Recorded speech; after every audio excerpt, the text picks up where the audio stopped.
కాలు మీద కాలు వేసుకుంటాడు. ఆయన ఎవరికి అందుబాటులో ఉండడు, ఆయన ఎవరు అనుకుని ఆయన అందుబాటులోకి వెళ్తారు. అది జీవితం అంటే.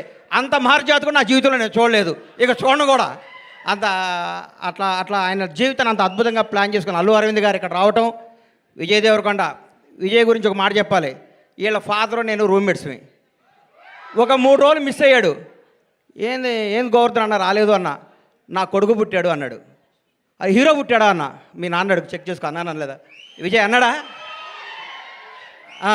అది గుర్తుపెట్టు.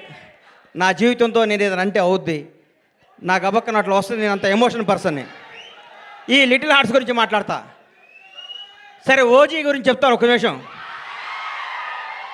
ఈ భారతదేశంలో ఉన్న కొంత కోట్ల మంది అభిమానులు, నేను ఒక అభిమాని.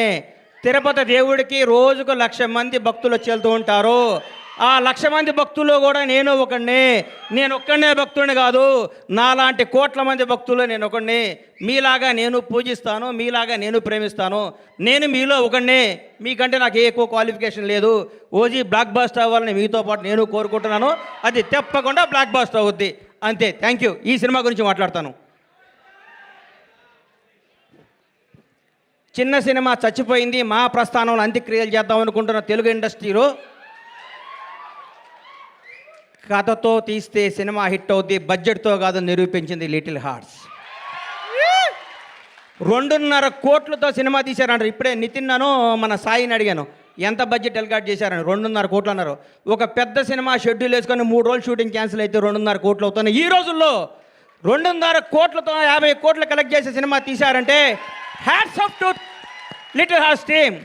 మిమ్మల్ని చూసుకొని పెద్ద పెద్ద దర్శకులు, నిర్మాతలు ఇంగ్లీష్ లాటాడు సిగ్గుతో తలంచుకోవాల్సిన రోజు తీసుకొచ్చారు మీరు ఇండస్ట్రీకి. నిజంగా ఇక సినిమా చూడండి, చిన్న సినిమా చూడండి. పెద్ద హీరో 500 కోట్ల బడ్జెట్ ఉంటుంది తీస్తారన్న రోజుల్లో 2.5 కోట్లతో యావత్ తెలుగు ఇండస్ట్రీ, తెలుగు సినిమా, తెలుగు ప్రజలందరినీ థియేటర్కి పరిగెత్తించారు. నేను సినిమా థియేటర్కి వెళ్ళి దాదాపు 5-6 సంవత్సరాల నుంచి నేను ఒక థియేటర్ ఎగ్జిబిటర్గా, నా థియేటర్ కూడా నేను సినిమాకి వెళ్ళలేదు. ఈ మధ్య నాకు ఫస్ట్ డే సినిమా చూడాలనిపించింది, మిరాయి సినిమా. ఆ రోజు వెళ్ళాను. ఈ సినిమాను లవ్ చేశాను.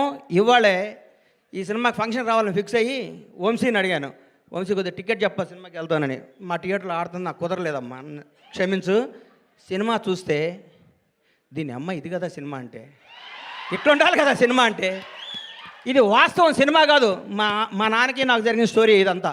మా నాన్నకి ఇటు చెప్పిన కంటే ఎక్కువ అబద్ధాలు చెప్పేవాడిని, నేను అన్ని అబద్ధాలు చెప్పేవాడిని. షాద్ నగర్లో ట్రైన్ ఎక్కి, కాచిగూడలో ట్రైన్ దిగి, దీపక్ థియేటర్లో సినిమా చూసి, మళ్ళీ ట్రైన్ ఎక్కి షాద్ నగర్ పోయి స్కూల్కి వెళ్ళి వచ్చాను అబద్ధం చెప్పేవాడిని.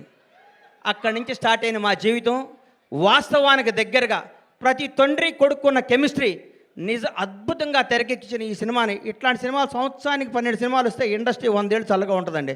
1000 కోట్ల సినిమాలు వద్దు, 500 కోట్ల సినిమాలు వద్దు, జనాన్ని థియేటర్కి వచ్చే సినిమాని. ఈ సినిమా తీయటం కాదండి, ఈ సినిమా వజ్రం ఎక్కడో ఉంటుంది, వజ్రాన్ని వెతికి బయటికి తీసుకొచ్చారు చూడండి.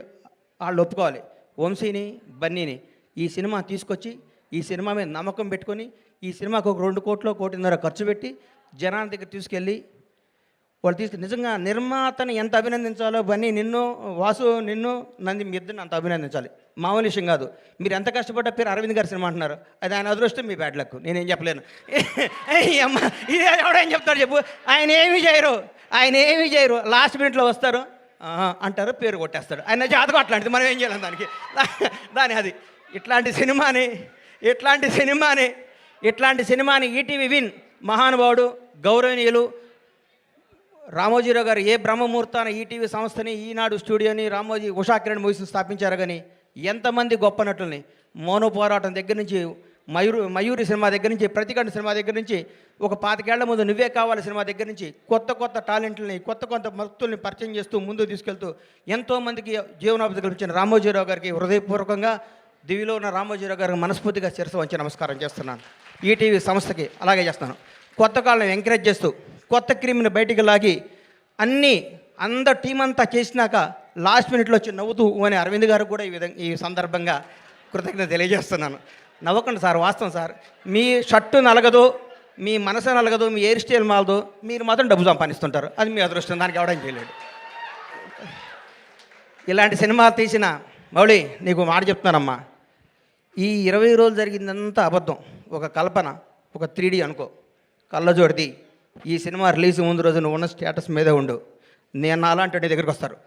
మౌళి గారు మీరు 6 అడుగులు హైట్ ఉన్నారండి, మీ ముందు విజయ్ దేవరకొండ మహేష్ బాబు ఏం పనికి వస్తారని అంటారు. అవన్నీ నమ్మకకు. నువ్వు ఒక చంద్రమోహన్ లాగా ఇండస్ట్రీని ఏలాలని కోరుకుంటున్నా. గ్రేట్ లెజెండరీ యాక్టర్ చంద్రమోహన్ గారు ఏమి సినిమాలు తీశారు, చచ్చిపోయేదాకా యాక్ట్ చేశాడు. అది వాస్తవాన్ని నమ్మమ్మ. మీ ఎవరు మీది గాజువాక, మీ గాజువాక బేస్ని మర్చిపోకు. ఈ ఫిలిం నగరు, ఈ సినిమా, ఈ ట్వీట్లు, ఈ ఫోటోలు, ఈ పొగడ్తలు ఇదంతా అబద్ధం. ఇంటికి వెళ్ళావని వాస్తవానికి వెళ్ళిపో. నేను రోజు ఇంటికి వెళ్ళి నా షాద్నగర్ కోళ్ళ ఫారం గుర్తించుకుంటా, లేకపోతే వీళ్ళు మన బతకనేరు. ఇక్కడ ఈ మాఫియా మన బతకనేదు. ఈ మాఫియాకి దూరంగా ఉండాలంటే మనం బేస్ మీద ఉండాలి.